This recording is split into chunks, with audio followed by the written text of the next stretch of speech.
दोस्तों, नमस्कार। दोस्तों, मैं आज पॉलिटी के बेहद इम्पॉर्टेंट सेक्शन को लेकर आगे बढ़ूंगा और इसलिए यह आगे बढ़ने का और महत्वपूर्ण रूप से आगे बढ़ने का दिन है क्योंकि हम लोग स्पेशली तौर पर सरकार के अंग जिसमें राष्ट्रपति, राज्यपाल, संसद, विधानमंडल, सुप्रीम कोर्ट या हाई कोर्ट जैसी संस्थाओं के बारे में पढ़ने का मौका मिलेगा। दोस्तों, जहां हम देख पाते हैं कि फंडामेंटल राइट्स से महत्वपूर्ण क्वेश्चन पूछे जाते हैं, वैसे ही दूसरी सबसे महत्वपूर्ण जो लेसन है वो है राष्ट्रपति का, प्रेसिडेंट का, जिससे संबंधित या जिस पर आधारित सर्वाधिक प्रश्न आपके सामने पूछे जाते हैं। दोस्तों, कहीं ना कहीं आज हमारा बहुत इंपॉर्टेंट रोल रहेगा। आज की क्लास बहुत इंपॉर्टेंट है। आप हमारी क्लास में बने रहिएगा और मैं आपको बता दे रहा हूं कि आज के बाद जो जितनी भी क्लासेस चलेंगी वो सभी क्लासेस महत्वपूर्ण होंगी और सबको हम दूसरों से बेहद अलग तरीके से पढ़ाएंगे। आपको मैं भरोसा दिला रहा हूं और विश्वास भी आपको दिला रहा हूं कि इतना बेहतर कंटेंट दूसरे किसी YouTube चैनल पर नहीं मिलेगा, ये मेरा दावा रहेगा। अगर आप ऐसा नहीं सोच पा रहे हैं तो हमारे 2-3 वीडियोस को देखकर आप अनुमान लगा लीजिएगा कि किस तरह का कंटेंट आपके बीच में पहुंचने वाला है, जिसमें किसी भी प्रश्न का जवाब हिडन नहीं रहेगा और कोई भी प्रश्न छूटेगा नहीं आपका, जिसका आंसर आपके सामने दिख ना रहा हो, जिसका आंसर आपके सामने मिल ना रहा हो। तो दोस्तों, हम आज सरकार के अंग को पहले जान लें कि सरकार का अंग क्या होता है, फिर इस अंगों के बारे में पढ़ेंगे। तो दोस्तों, सामान्य तौर पर किसी भी लोकतांत्रिक प्रणाली में सरकार को 3 रूपों में बांटा जाता है। वैसे सामान्य तौर पर 3 रूपों में कहा जाता है। दोस्तों, एक फ्रांस के लेखक थे मॉन्टेग्यू, जिनकी पुस्तक का नाम है स्पिरिट ऑफ लॉ, और उसी पुस्तक में उन्होंने सरकार के अंगों को अलग अलग तरीके से निर्धारित करते हुए शक्ति पृथक्करण के सिद्धांत की अवधारणा दिया था। दोस्तों, शक्ति पृथक्करण के सिद्धांत मॉन्टेग्यू द्वारा दी गई है, जो फ्रांस के एक महान विचारक हैं। उनकी पुस्तक स्पिरिट ऑफ लॉ है। आप नोटेट करते रहिएगा, महत्वपूर्ण विषय बताऊंगा आज आपको। आप हो सके तो अपने नोट में इस फिगर को भी बनाइएगा जो मैं सामने पिक्चराइज करके आपको दिखाऊंगा। तो दोस्तों, उन्होंने कहा था कि किसी भी लोकतंत्र में अगर लोकतंत्र को जिंदा रखना हो और सुखद रूप से लोकतंत्र को संचालित करना हो, तो दोस्तों लोकतंत्र के तीनों अंगों को पूर्णतः स्वतंत्र होना होगा और एक दूसरे पर निर्भरता उसकी नहीं होनी होगी और एक दूसरे के साथ उसका संबंध भी नहीं होना होगा। दोस्तों, इसका मतलब यह हुआ कि उन्होंने जो 3 अंग बताया था, आज हमारे सामने वो 3 अंग किस रूप में है तो आप देख सकते हैं। एक कार्यपालिका के रूप में है, एक विधायिका के रूप में है और एक न्यायपालिका के रूप में है। दोस्तों, 3 रूपों में हमने सजा रखा है। 3 अंग यही हैं जो किसी भी सरकार में होना आवश्यक है और सरकार में होने के साथ इनका एक साथ भी होना आवश्यक नहीं है, अर्थात इनका अलग अलग होना आवश्यक है। दोस्तों, ये तीनों अंग अगर एक साथ मिल जाएं, जरा कल्पना कीजिए कि काम करने वाला व्यक्ति 2 तरह का हो सकता है, एक अच्छा काम करने वाला, एक गलत काम करने वाला।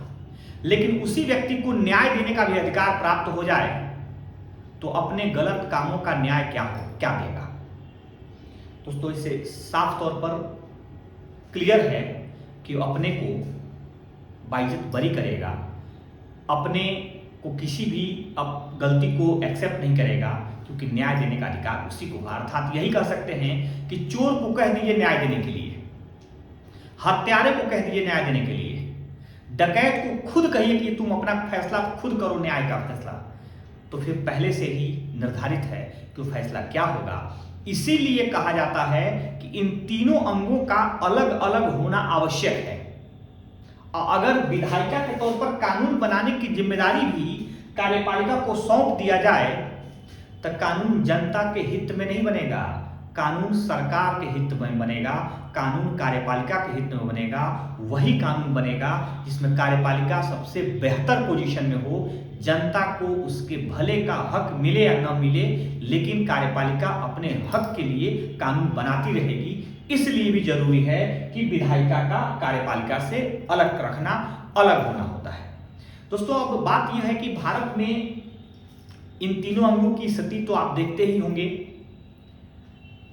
मैं इन तीनों अंगों को एक तरह से यह परिभाषित करते हुए बता दूं कि भारत एक संसदात्मक प्रणाली वाला देश है,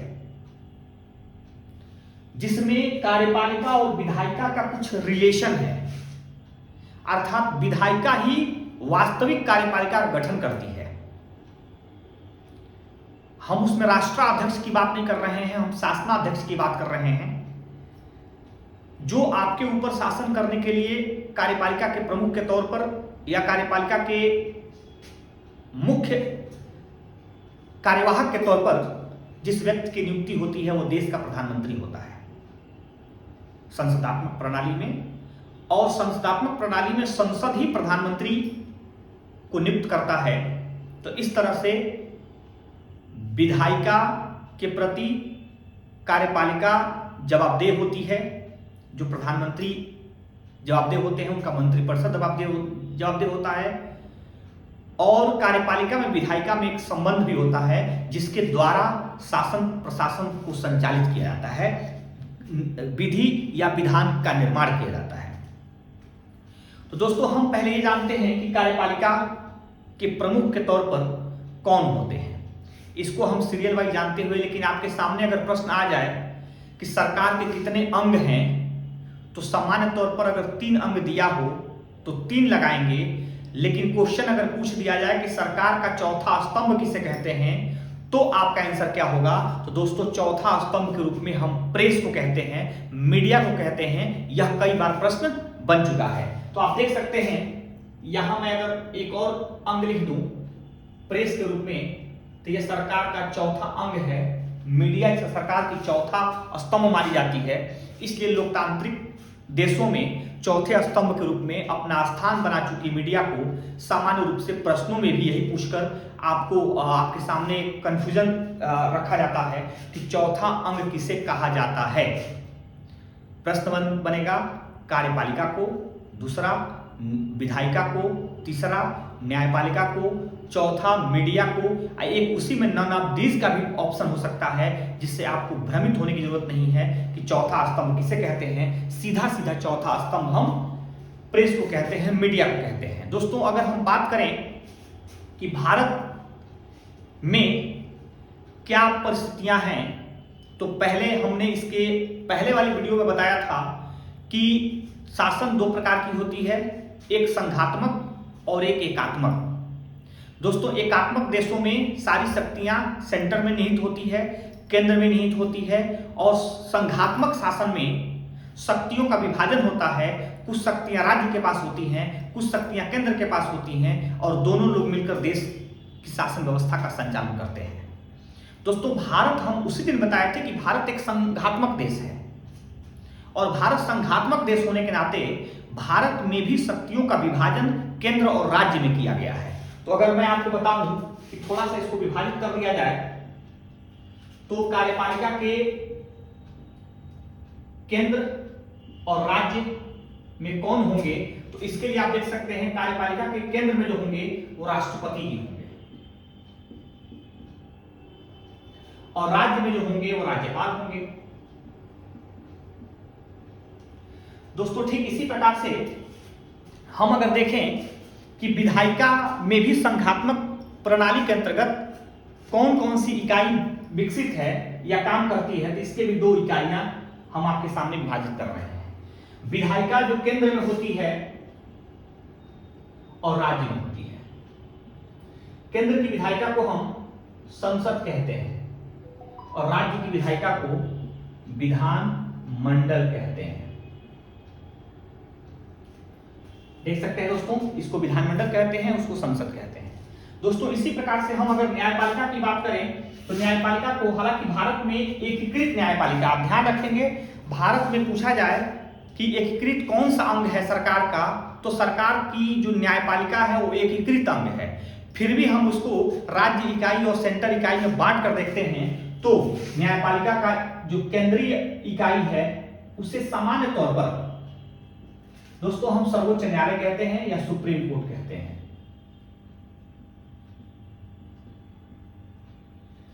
और जो राज्य इकाई है उसको सामान्य तौर पर हम उच्च न्यायालय कहते हैं या हाई कोर्ट कहते हैं।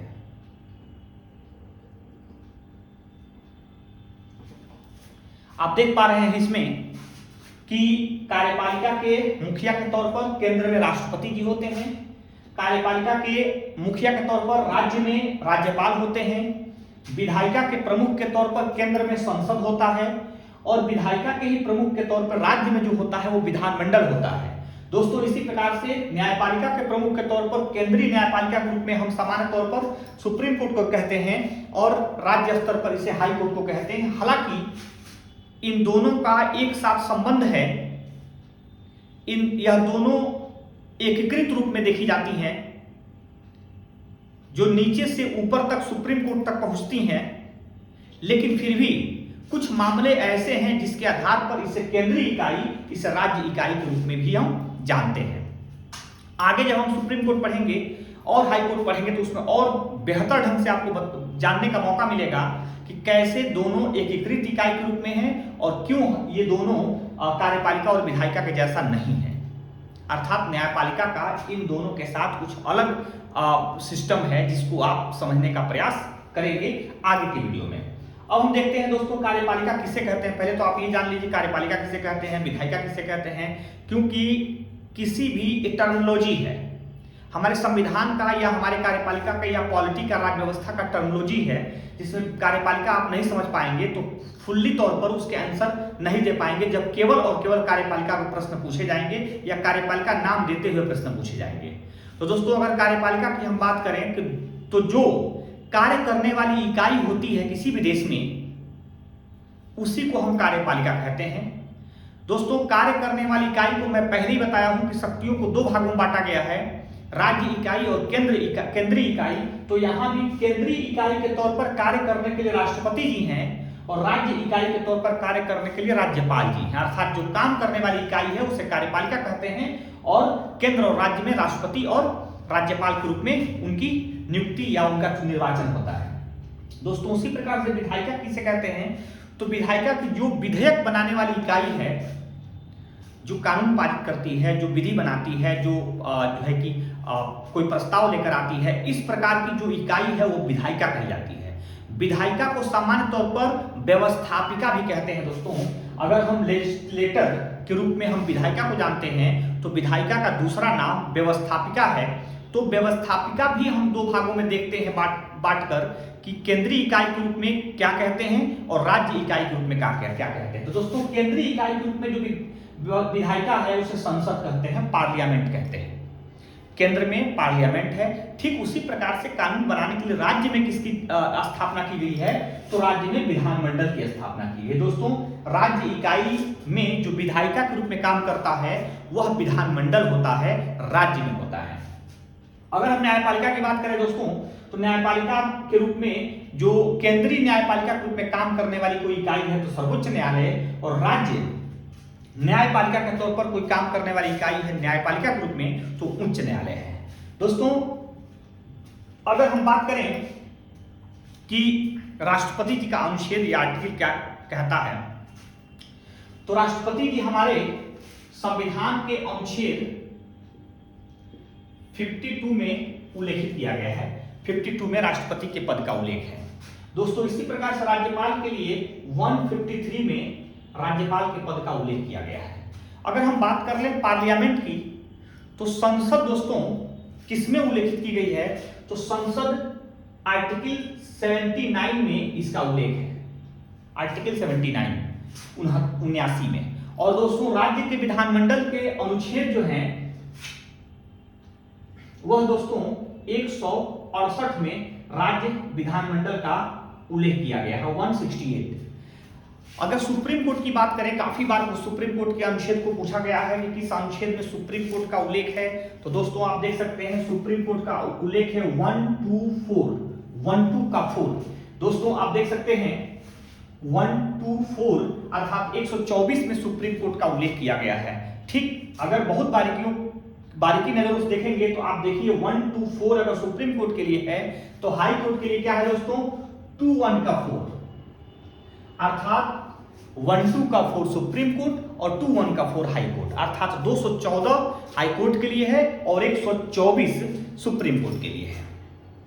आप समझ सकते हैं कि सर्वोच्च न्यायालय दिल्ली में है और उच्च न्यायालय प्रत्येक राज्यों में होता है, उसकी राजधानी में होता है या उस राज्य के किसी दूसरे शहर में होता है या फिर उस राज्य का हाई कोर्ट किसी दूसरे राज्य के हाई कोर्ट से संबंधित होता है या संबद्ध होता है।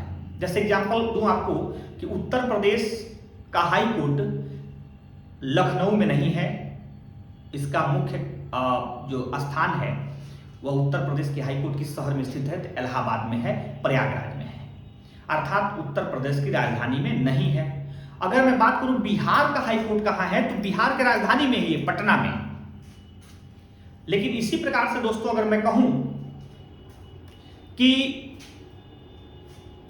अरुणाचल प्रदेश का हाई कोर्ट कहां है, तो दोस्तों अरुणाचल प्रदेश का हाई कोर्ट न अरुणाचल प्रदेश की राजधानी में है और न ही अरुणाचल प्रदेश के किसी शहर में है, बल्कि अरुणाचल प्रदेश की जो हाई कोर्ट है वह असम के साथ संबद्ध है और असम का जो हाई कोर्ट गुवाहाटी में है उसी गुवाहाटी हाई कोर्ट के साथ अरुणाचल प्रदेश राज्य भी जुड़ा हुआ है। तो आप समझ गए होंगे ठीक से कि या तो हाई कोर्ट उस राज्य में होगा या दूसरे राज्य के हाई कोर्ट के साथ वह राज्य संबद्ध होगा।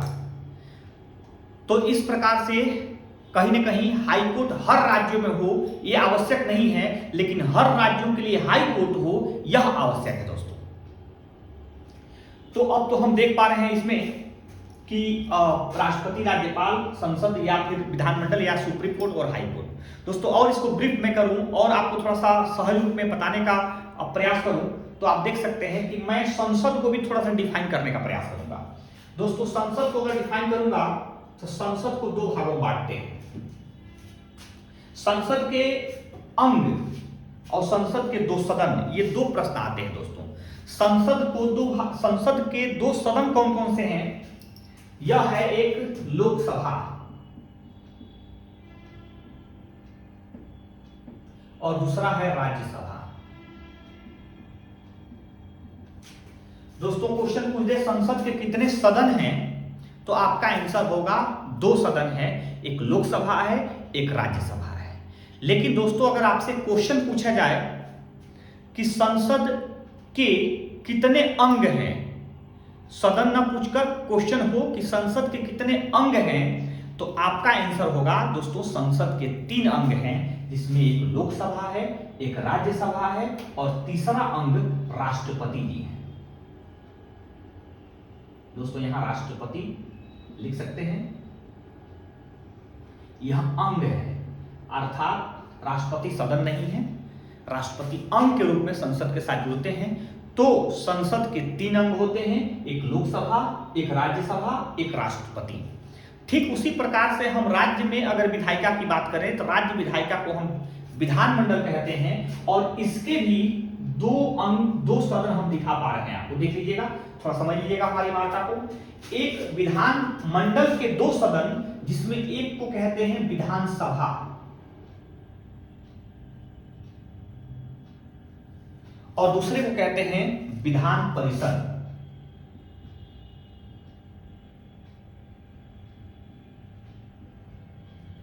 दोस्तों विधानमंडल के भी 2 सदन होते हैं, एक विधानसभा होता है, एक विधान परिषद होता है। दोनों सदन मिलकर विधानमंडल का निर्माण करते हैं दोस्तों। और विधानमंडल भी 2 सदन तथा 3 अंगों के साथ जुड़ा हुआ है, अर्थात विधानमंडल के कितने अंग होते हैं तो 3 और विधानमंडल के कितने सदन होते हैं तो 2 आप आंसर देंगे। तो देख सकते हैं कि इसमें भी तीसरा अंग क्या कहता है दोस्तों, तो तीसरा अंग कौन होंगे? राज्य की ही इकाई के कोई व्यक्ति होंगे। जैसे केंद्रीय इकाई के लिए संसद में जुड़ गए राष्ट्रपति जी, वैसे राज्य इकाई के लिए विधानमंडल में जुड़ेंगे राज्यपाल जी। तो यहां होगा राज्यपाल। दोस्तों राज्यपाल भी अंग के रूप में विधानमंडल के साथ जुड़ जाते हैं। दोस्तों कहीं ना कहीं आप इसको बहुत बारीकी समझिएगा, जो भी चीज नहीं समझ में आएगी वो सीधे हमसे प्रश्न करके पूछिएगा, चाहे हमारे कॉन्टैक्ट नंबर पर संपर्क कर लीजिएगा या हमें कमेंट करके बताइएगा। हम कोशिश करेंगे कि आपके कमेंट का जवाब दें, आपके क्वेश्चन का आंसर दें, आपकी समस्याओं को सुलझाएं।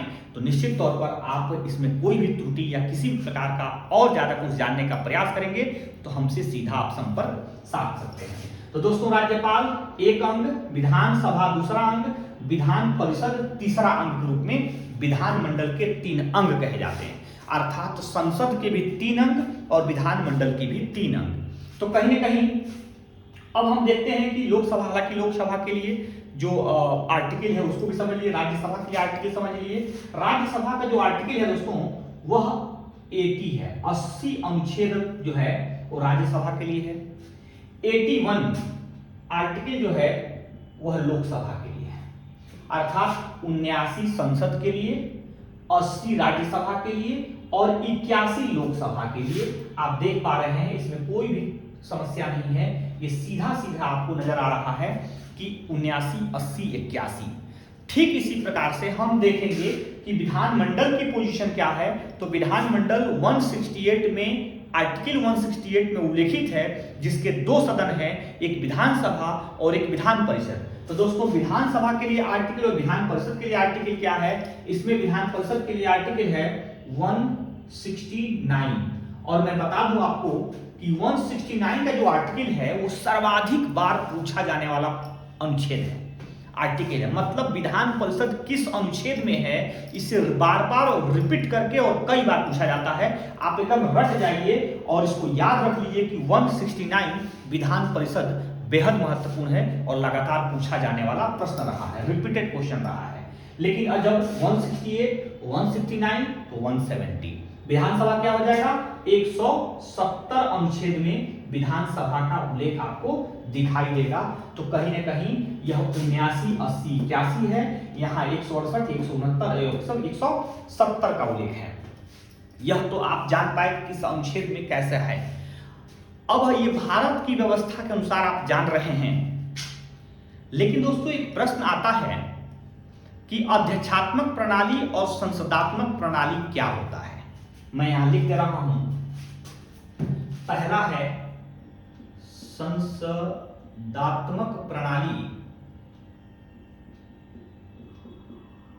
और दूसरा है अध्यक्षात्मक प्रणाली।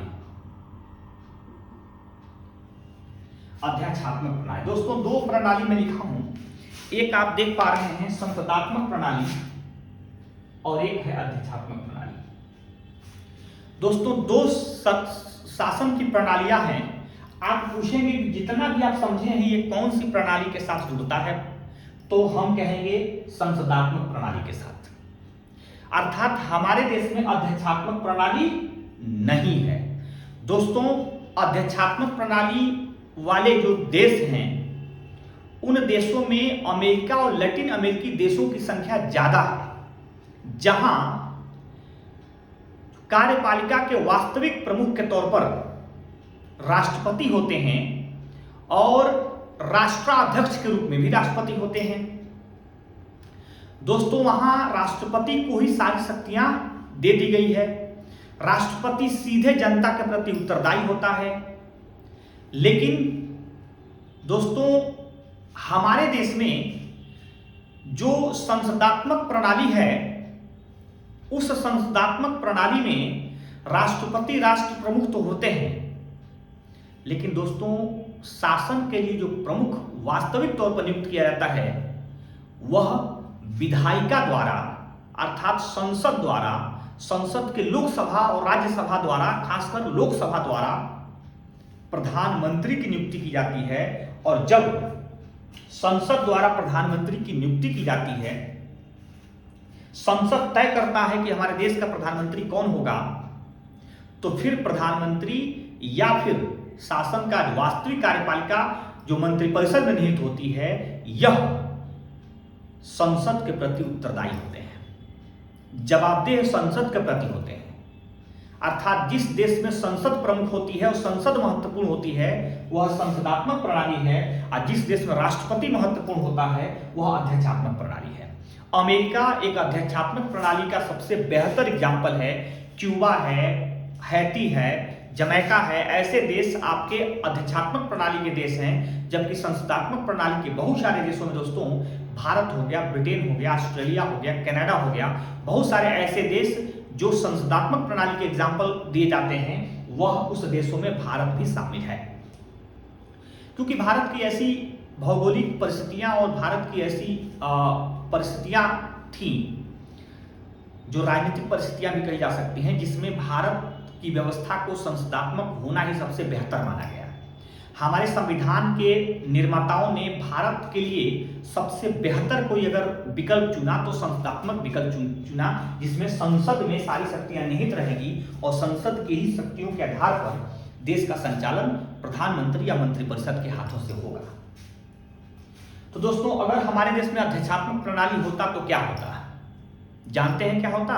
या तो प्रधानमंत्री का पद नहीं होता, या तो प्रधानमंत्री का पद होता तो बहुत कम शक्तिशाली होते प्रधानमंत्री, और सारी शक्तियां राष्ट्रपति में निहित होती। राष्ट्रपति ही पूरे देश का संचालन करते, सारी शक्तियों का संचालन करते।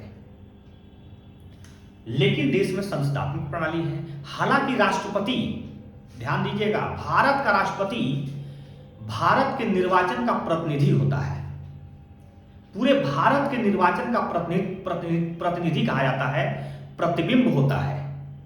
लेकिन राज्यपाल राज्य निर्वाचन का प्रतिबिंब नहीं होते हैं, राज्य निर्वाचन का प्रतिनिधि नहीं होते हैं। भले ही राज्य में प्रथम नागरिक के तौर पर राज्यपाल होते हैं, लेकिन वह राज्य निर्वाचन का प्रतिनिधि इसलिए नहीं होते हैं क्योंकि राज्यपाल का निर्वाचन नहीं होता है।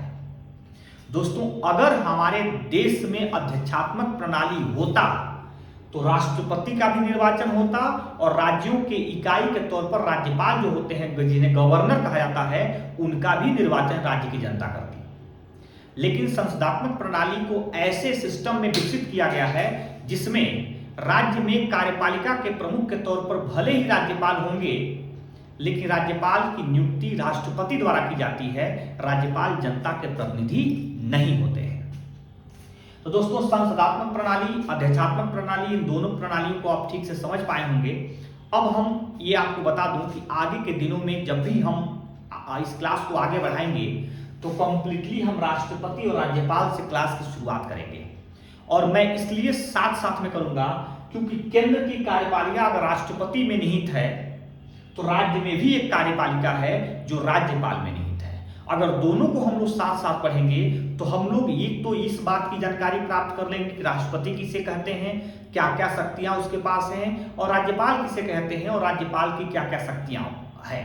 लेकिन उसके साथ और एक्सेस जो हमें जानने का मौका मिलेगा वो यह मिलेगा कि दोनों में तुलनात्मक शक्तियां किसके पास ज्यादा हैं, कौन सी शक्तियों का उपयोग किस प्रकार से कौन करता है, तुलनात्मक रूप से क्या दोनों की स्थिति है, इस बात को भी जानने का हमें मौका मिलेगा। तो दोस्तों, लेकिन एक लाइन और जान लीजिए यहाँ पे कि आपके सामने कोई प्रश्न पूछ दे कि कोई ऐसा देश बताइए जिस देश में संसदात्मक प्रणाली और अध्यक्षात्मक प्रणाली दोनों की मिक्स प्रणाली देखी जाती है, तो वह देश कौन सा होगा?